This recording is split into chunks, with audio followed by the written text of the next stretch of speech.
आज हम एक बहुत ही चौंकाने वाली खबर पर बात करने वाले हैं। ये एक संगीतकार से जुड़ी है जिन पर एक बेहद संगीन आपराधिक आरोप लगा है। तो खबर की हेडलाइन कुछ इस तरह है।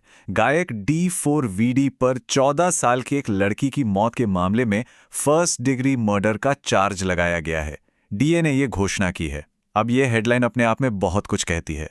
तो चलिए इस गंभीर आरोप के पीछे की जो बातें हैं, जो तथ्य हैं, उन्हें एक एक करके समझते हैं। तो हमारा मकसद यहां पर सीधा सा है। ये जो एक लाइन की हेडलाइन है ना, इसमें बहुत सारी जानकारी छिपी हुई है।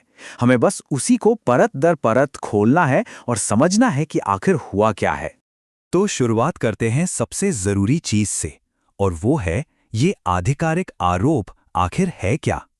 अच्छा, तो यहां पर फर्स्ट डिग्री मर्डर शब्द का इस्तेमाल हुआ है। ये समझना बहुत जरूरी है कि इसका मतलब क्या होता है।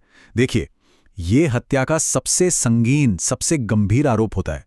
इसका सीधा सा मतलब ये है कि कत्ल पहले से सोची समझी साजिश के तहत पूरी प्लानिंग के साथ किया गया था। मतलब ये कोई अचानक गुस्से में हुई घटना नहीं थी, और यही बात इस केस को इतना ज्यादा गंभीर बना देती है। तो हमने ये तो समझ लिया कि आरोप कितना गंभीर है। अब जरा इस कहानी के मानवीय पहलू पर आते हैं। देखते हैं कि इस पूरे मामले में कौन कौन शामिल हैं। तो जैसा कि डीए की घोषणा में बताया गया, जिन पर आरोप लगा है वो है गायक D4VD। और इस मामले में जो पीड़ित हैं वो एक 14 साल की बच्ची थीं, सेलेस्ट रिवास हर्नांडेज। सच में ये इस पूरे मामले का सबसे दुखद पहलू है। चलिए अब केस से जुड़ी कुछ और अहम जानकारियों पर नजर डालते हैं। मतलब कि जब ये मामला सामने आया तो क्या क्या पता चला।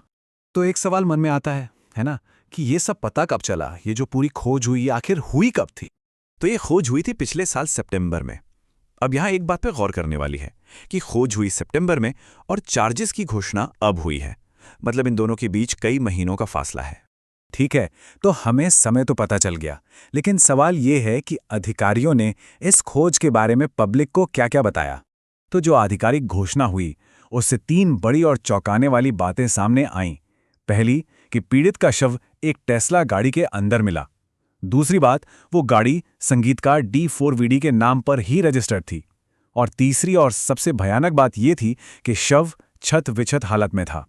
अब देखिए, इतनी बड़ी खबर है तो ये जानना भी जरूरी है कि ये जानकारी हमें मिल कहां से रही है। मतलब इसका सोर्स क्या है, क्योंकि किसी भी खबर में उसका सोर्स ही उसकी विश्वसनीयता तय करता है।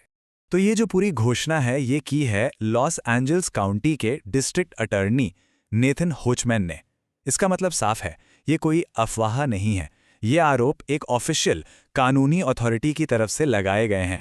तो कुल मिलाकर बात यह है कि एक चार्ज फाइल हो चुका है और अब यहां से कानूनी प्रक्रिया की शुरुआत होगी। एक बात यहां पर समझनी बहुत जरूरी है कि ये सिर्फ एक आरोप है, कोई फैसला नहीं। ये तो बस एक लंबी कानूनी लड़ाई की शुरुआत है।